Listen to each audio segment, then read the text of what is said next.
All right, so in this video, you need to be taking notes. You need to be taking strong notes,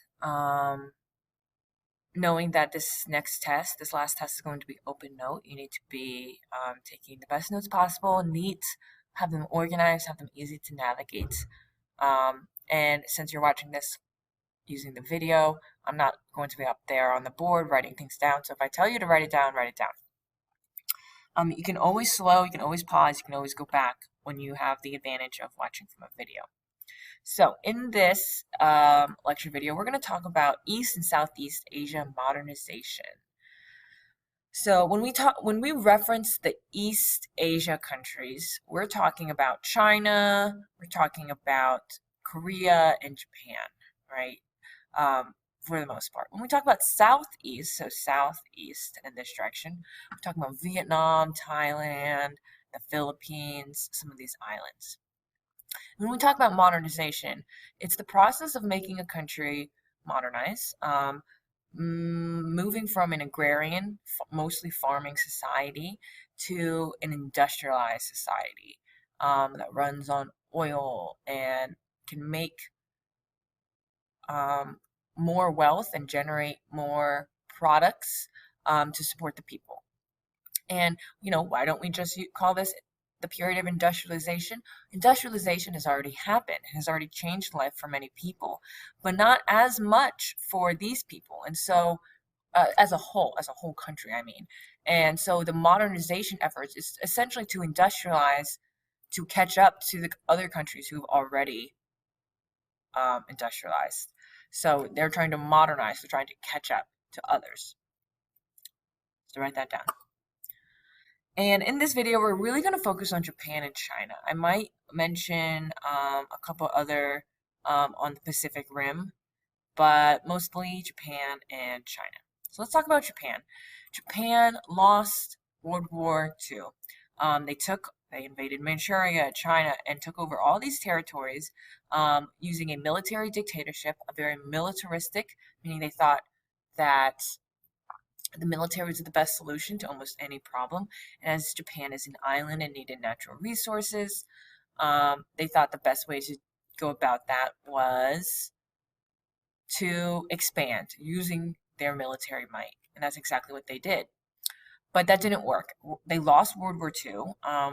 So it made it so that the militaristic people in Japan were completely discredited. And with the help of America occupying Japan and helping Japan rebuild, it's going to experience an economic boom. By boom, we don't just mean economic growth. We mean boom, like almost vertical growth at some points. Extreme economic miracles. And we're going to talk about a couple ways that this takes place, a couple causes and effects of their economic growth. By 1980, Japan has one of the most prosperous economies in the world, second only to the United States. 1980 is not too long ago. They essentially realized the best way, if they're not going to expand to get what they need to become an exporting country, meaning they need to make things that other countries can't make themselves or can't make as well themselves, and sell them to those countries, and in return have the resources they need for things like oil and steel. That's how you get what you want, not using your military and just to take what you want and conquer other territories. And so some of the things that Japan's going to do is Japanese cars, Sony, lots of technology, and it kind of got stagnated since for a multitude of reasons, like in the 2000s. But in the 1980s, it was the second best economy in the world. So let's talk about some of the causes. There's 3 causes, so make sure you write down all 3. Japan has a democracy now.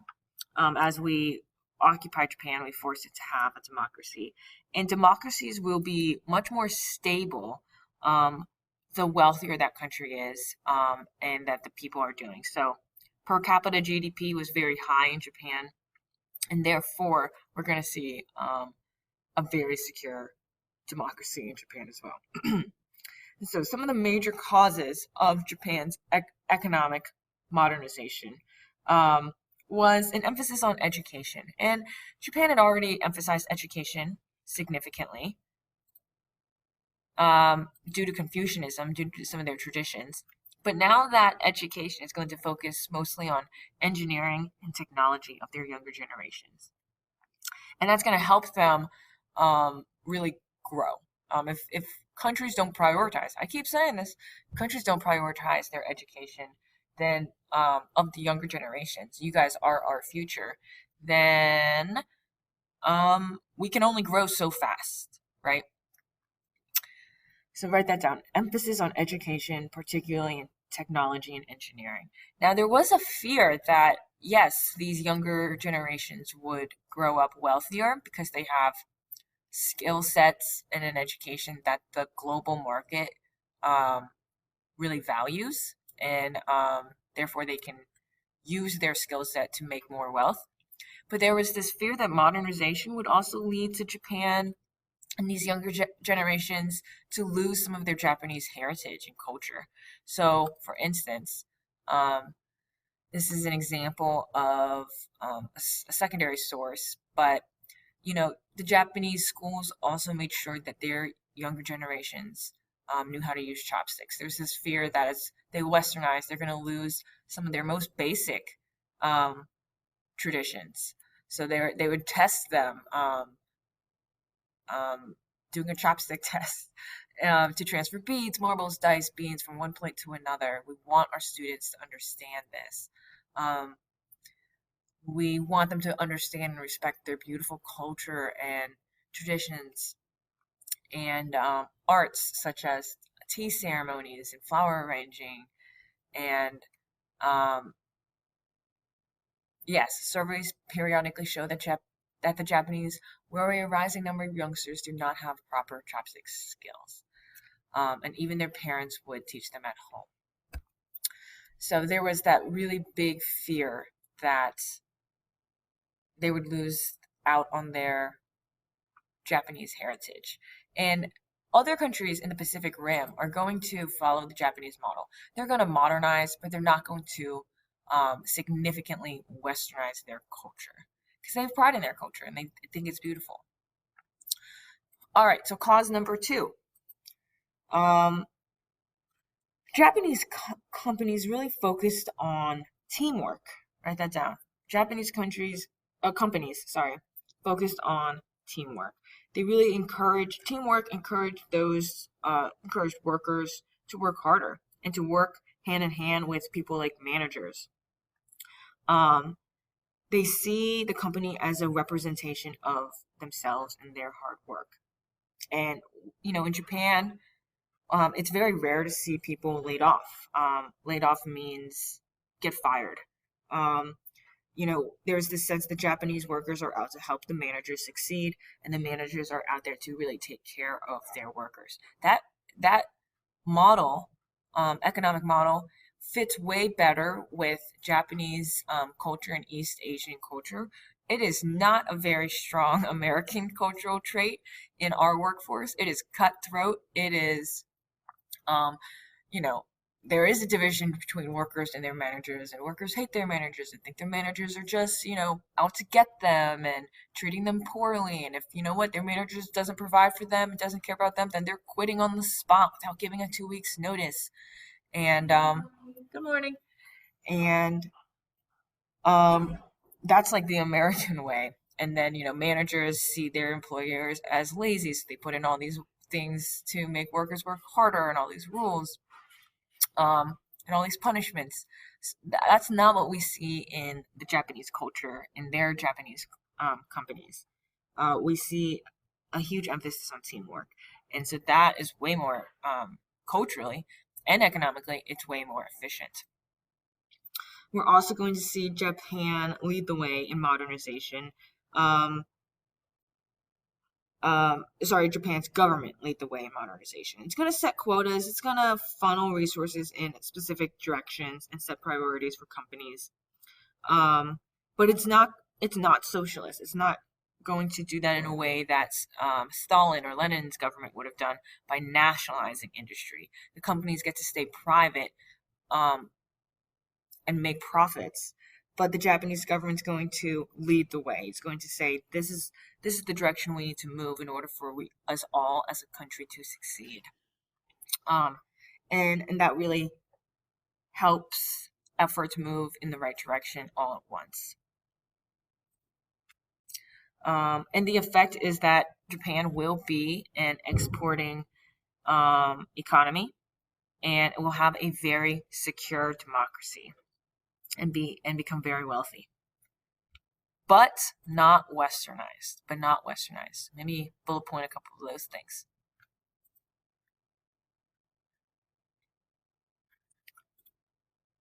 So this is, tradition versus globalization. This is a tale as old as time. Think all the way back to Peter the Great. Peter the Great thought, all right, in order for us to westernize and to catch up to the West in Russia, we need to, get rid of some of our Russian tradition. We need to make the men cut their beards off. We need to make them dress like Westerners, right? But Japan had never wanted to do that, even in the Meiji era. They wanted to keep a hold on their traditions as they modernize.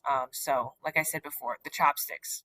They're going to emphasize in schools chopsticks and their Japanese arts and heritage, but also they're going to globalize and they're going to, adopt things like Western sports. Japanese baseball is a really big thing. They're very good. They sometimes win the World Series.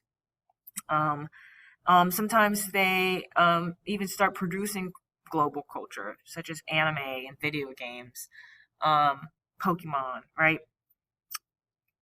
So, will they have to sell? The question is like, will they have to sell their soul in order to modernize? And Japan's model said no. We can modernize while keeping our culture, keeping our heritage. And others in the East, in the Pacific Rim, like Singapore, Hong Kong, and Taiwan, they're going to follow the Japanese model because the Japanese model is closer to their culture and it's a better fit for them than the Western model, which is very individualistic, and wouldn't have worked out as well for them. Okay, so let's talk about China now. So maybe write Mao Zedong, China. I actually skipped 2 slides in Singapore and Korea. If I decide to teach those, I'll have to make a whole nother video just for 2 slides, and I will let you know. You have to watch them. I'm not sure yet. But let's move on to China and Mao Zedong. As you recall, after World War II, the Chinese Civil War resumed, and the communists won their war. And it put Mao and Zedong in charge. And he had promised during that war to give land to the peasants. He's Marxist. He wants to reshape the economy. Remember, communism is forward-looking. It wants radical change. At this point in time in China, 80% was still very rural, but almost no one owned the land. Only about 10% owned 70% of the farmland. So there was a huge wealth gap. The rich owned way too much, and there was masses of people who owned nothing. And there's lots and lots of poverty, which is why one of the big reasons why China fell so easily to communism. And in 1950, Mao had redistributed some land to the peasants, and he had it in his mind to modernize China, but he did it in a way that caused a lot of suffering. So some historians kind of make excuses for Mao. They say his heart was in the right place. He was well intentioned. He, was a true believer in what he was doing, but it doesn't really make.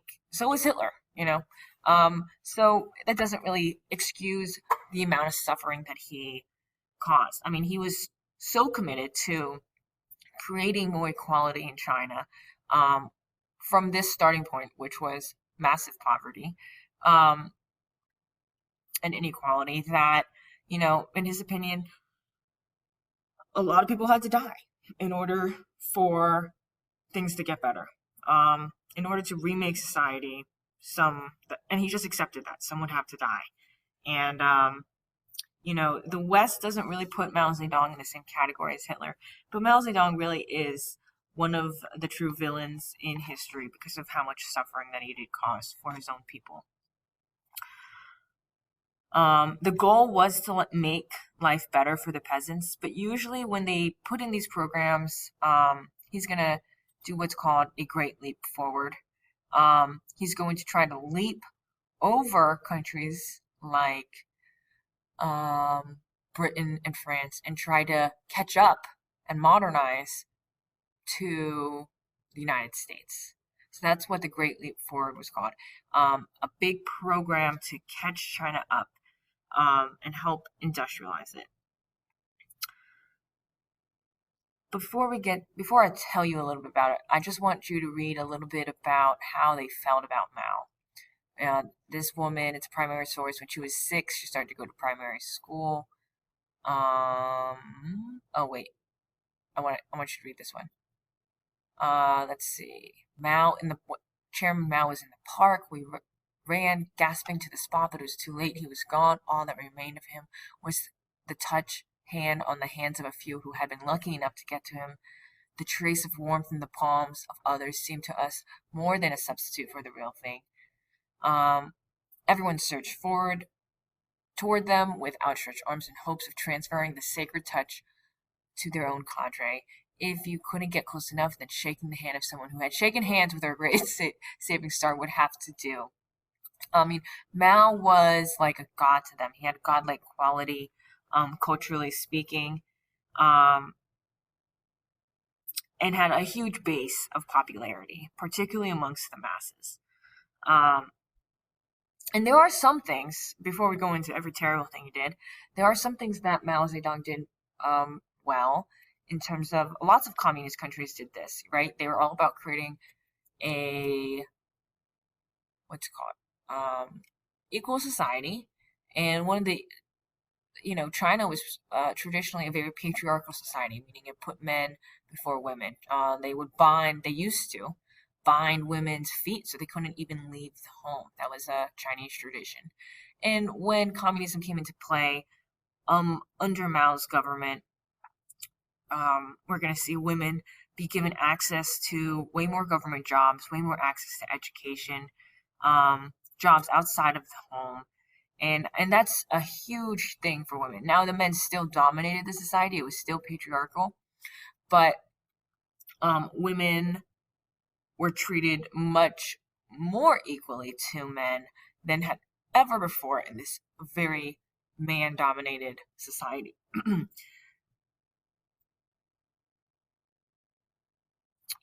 So let's move on. Let's talk a little bit more about the Great Believer. Oh, sorry, not the Great Believer. The Great Leap Forward. So he had seized control in 1949.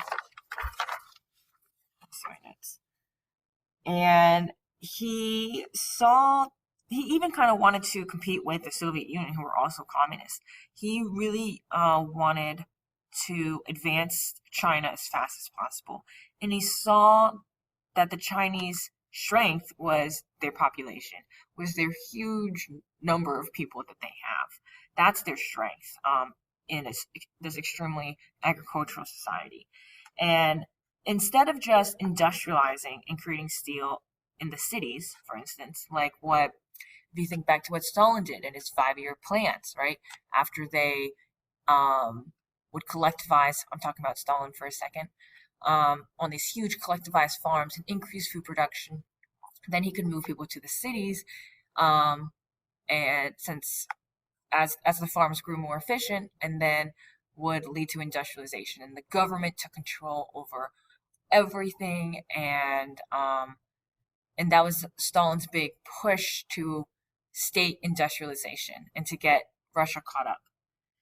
Well, Mao's going to do something similar. That's the Great Leap Forward is kind of like his 5-year plan thing, except instead of just having people create steel in the cities, why not just create steel where people are, wherever they are, and they're everywhere.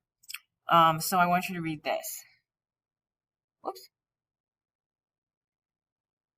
This person was 6, a woman, so this girl was 6. Primary school, 20 minutes walk from home. Every day on her way to school, she would search the ground for broken nails, rusty cogs, any metal objects that had been trodden. Um, and then when she got to school, she and all the kids would, if they found any scrap metal, would put it into a furnace to produce steel, right? Where is it? Most scrap iron, yada, yada, yada. Oh, music blared from loudspeakers. There were banners, posters, huge slogans that painted on the walls proclaiming long live the great leap forward. And everyone, make steel. And there were vats in her school, and there's cooking woks, and we're sitting on the giant stoves in the kitchen. All of our scrap iron was fed into them. The stoves were kept permanently lit until they melted down all that scrap metal. And they didn't even learn that much because the teachers were so busy feeding the firewood to continue to melt and make steel with the scrap metal the kids found. So they're not just trying to industrialize in cities, like in factories, but in the countryside where the people are. And this steel that they created, it was low grade. It was crap. It couldn't be used to industrialize. And it wasn't that the production was all taking place in the cities and the factories. It was taking place all over. So it was really not an efficient model to modernize. And that was part of the problem, was the steel wasn't even any good after they made it. But so what you're going to see in the Great Leap Forward is, Mao had promised land to a lot of peasants, and then after the Great Leap Forward, he's going to move peasants onto, collectivized farms, and then he's going to take those collectivized farms and even combine those, and that's going to make a commune. COMMUNE. That's a commune. And there are these massive, essentially work areas, and they're not cities. They're kind of where the people were already living. Let me see. Give me a second.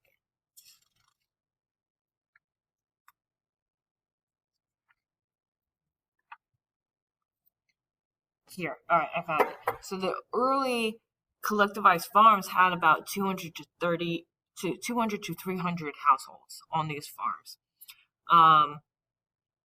But then the communes during the Great Leap Forward, they were even larger collective farms that had about 15. They were made up of about 15,000 acres and supported over 25,000 people each. And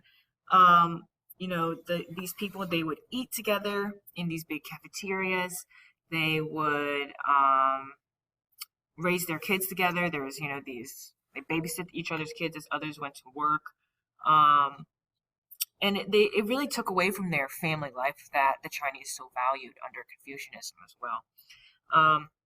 And the problem was with these big communes is it felt like you're just living in a big dorm almost, like a big factory-ish, but in the countryside. And it was very impersonal. People hated living in them. There wasn't enough bathrooms, right? There wasn't enough sanitation, essentially. There was just like a hole in the ground for the few bathrooms that they created. And they would fill up so that people would just go use the bathroom, in alleys. So disease would spread easily.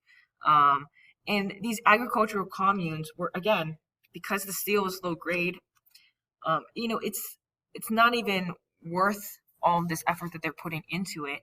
And it's hugely disruptive, not just to their agriculture, their farming and making steel on these big, massive, communal, that's where the word commune comes from, communal acres of land. It's hugely disruptive to agriculture. It's hugely disruptive to the family. And what we're going to see during the Great Leap Forward is we're going to see, write this down, food production will actually fall. they're putting in all this effort and disrupting these people's lives, um, and it's not working at all. They're trying to have them try new techniques, and food production's falling. But nobody wants to tell this to Mao, their godlike leader. And so, in fact, they told him the exact opposite. They told him things like, "Oh my gosh, you're a genius," and they faked the numbers. They're increasing the look at the quotas that they're hitting. This was such a great idea. That's what they're telling Mao. And because Mao thinks that it's successful, what he's going to do is he's going to take the rice and sell it abroad in return for things like machinery that China so desperately needs. So while the Chinese people are actually starving, because food production is actually decreasing during the Great Leap Forward, um, its government is selling its rice for machinery. And this is essentially what we're going to see is the worst human-caused famine. We're not quite sure of the numbers. Some historians argue about 20 million. Others argue it's somewhere between 30 to 50 million people. They die from malnutrition. They die from diseases due to malnutrition. We're going to see cannibalism become not so uncommon. We're going to see parents kill their own children rather than allow them to starve to death. You're going to see people try to survive on just things like soy sauce. And soy sauce is so high in sodium that essentially it's just poisoning the people when they try to do that. So when I said he's kind of like another Hitler, he's causing all this starvation. Now, is he trying to help the people? Is he a true believer in what he's doing? Yes. But his great leap forward to try to get them to leap over Britain, France, and catch up to the United States and increase food production and increase steel production, just not in the cities, but also in the farmlands, was just really, it was a complete failure. So from that little spiel, kind of pull out some bullet points, right? Great leap forward, a complete failure, disruptive of farmlands, made people live on communes, didn't work, and caused a massive famine, 20 to 30 million.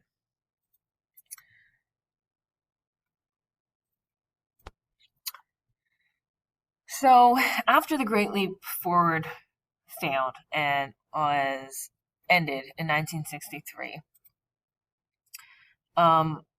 finally a few brave individuals got Mao to back down. They were more pragmatic, is what they were called. They take control of the country. They're not visionary, but they wanted growth. They wanted improvements. They just wanted incremental improvements. They wanted improvements that were attainable, little by little. Let's work to improve. Not these great leap forwards that are really just not even going to work. And so Mao is essentially kind of temporarily pushed aside. He's not deposed.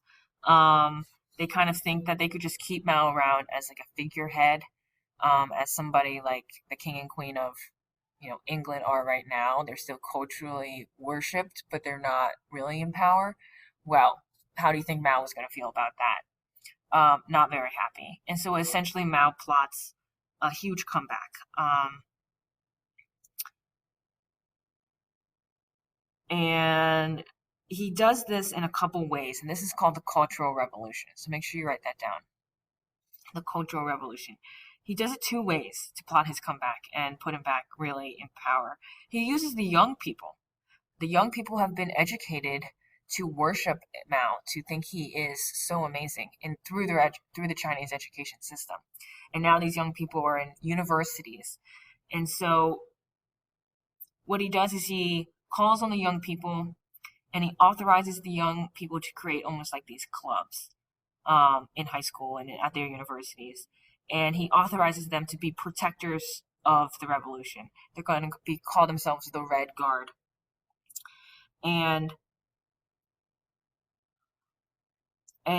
they believe, that the people in government have become soft and even oppressive and corrupt, but not Mao, right? And the Red Guard is going to be given authority to essentially eliminate anything they see as traditional, anything old-fashioned, continue to fight for the revolution, for radical change, for equality. Um, and for instance, he'll authorize the Red Guards, these young people, to go after anyone who is simply displeasing to them. So, for instance, if just think about your hardest teacher and how much you hated that your teacher gave you that much homework at university.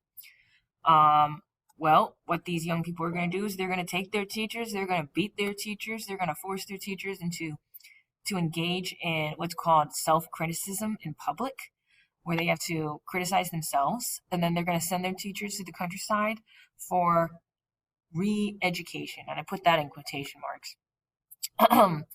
So, as you can see, as the young people are essentially doing what they want, in the name of Mao, in the name of revolution, um, sending people to jail who aren't revolutionary enough. This is a radical. This isn't quite like the Reign of Terror, but people are going to die. They are going to be executed if they disagree with Mao. But it's similar to the Reign of Terror, except it's a couple years long.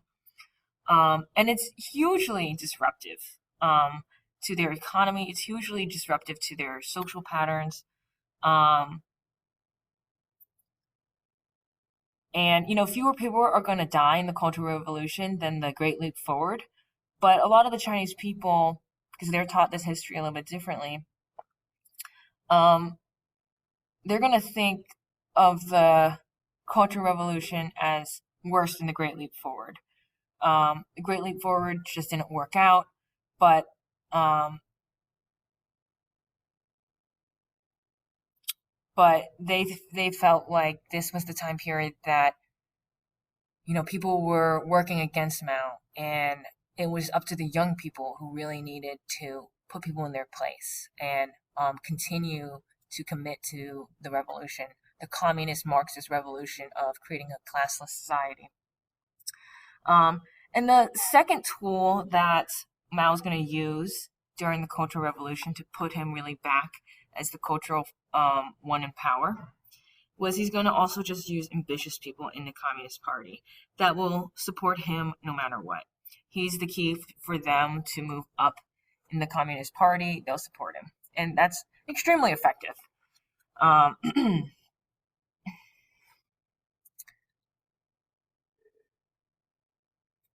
1960. All right. But even after this, eventually, even Mao will see that the Cultural Revolution was disruptive, and even Mao will say, "All right, we need to tell the Red Guard, tell these young people they need to back off." And so the Cultural Revolution will end after about 10 years, and moderates will take control after Mao. Pragmatics, people who believed in, again, incremental growth, attainable growth, not these big swings.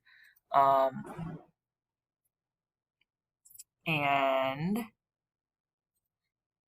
honestly, after the Cultural Revolution, that was meant to cleanse China of any anti-revolutionary influence, it actually did the opposite. It actually really turned a lot against this radical form of communism, because it didn't help China grow.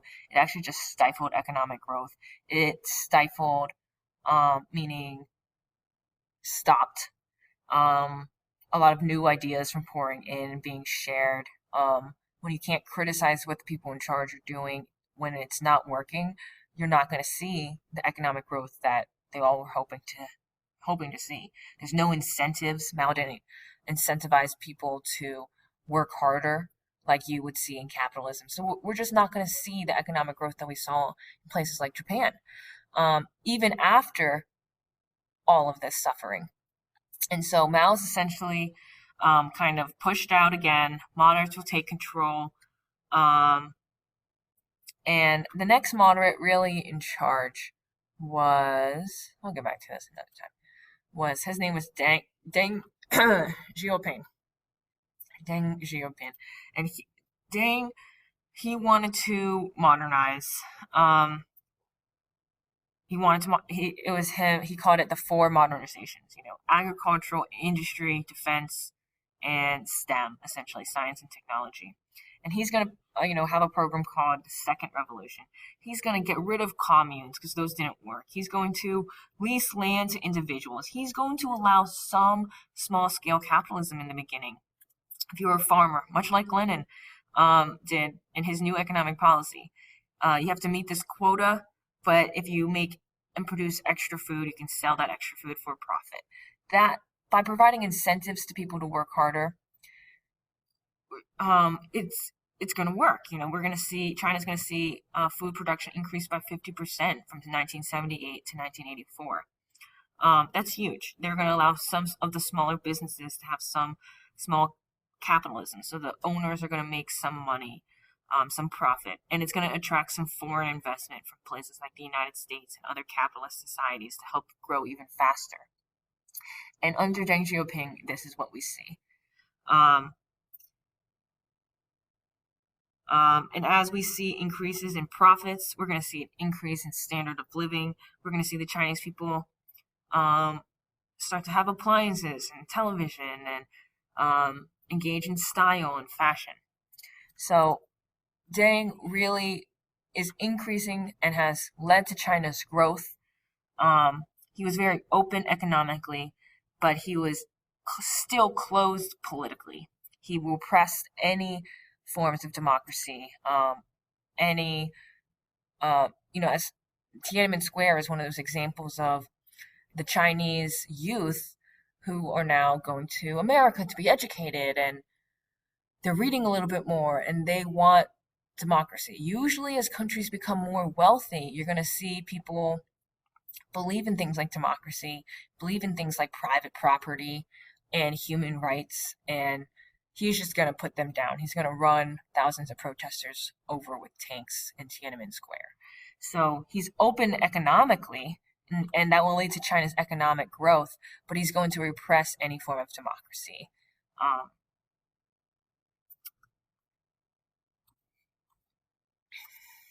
And so the real question that a lot of people are asking, this is a picture of Tiananmen Square just running over young people who are just want what we have, just want democracy, just want a little bit of a say in their own government.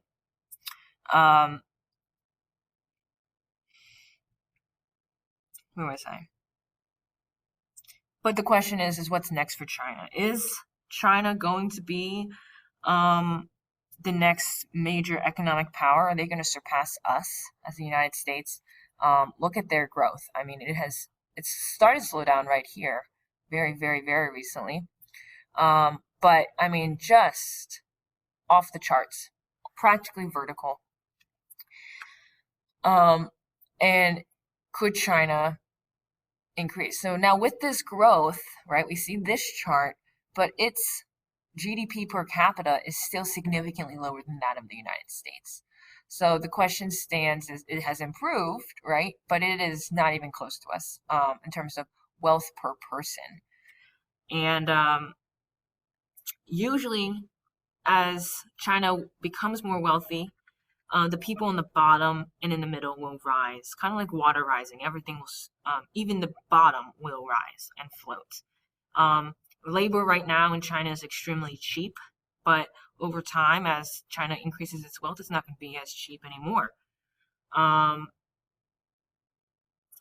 as the middle class gets more educated, they usually start to demand more democratic reforms. And these democratic reforms could disrupt their growth. It's really hard to know and project into the future. China could, fight democracy until they allow some of it in the future. And then that would make them the next world superpower. Or they'll just continue to repress it. And because of their repression, it might stunt their growth because of their oppression of democracy. So it's hard to know. It's hard to know. But it has seen tremendous modernization over time in the last couple of decades after Mao was essentially pushed out.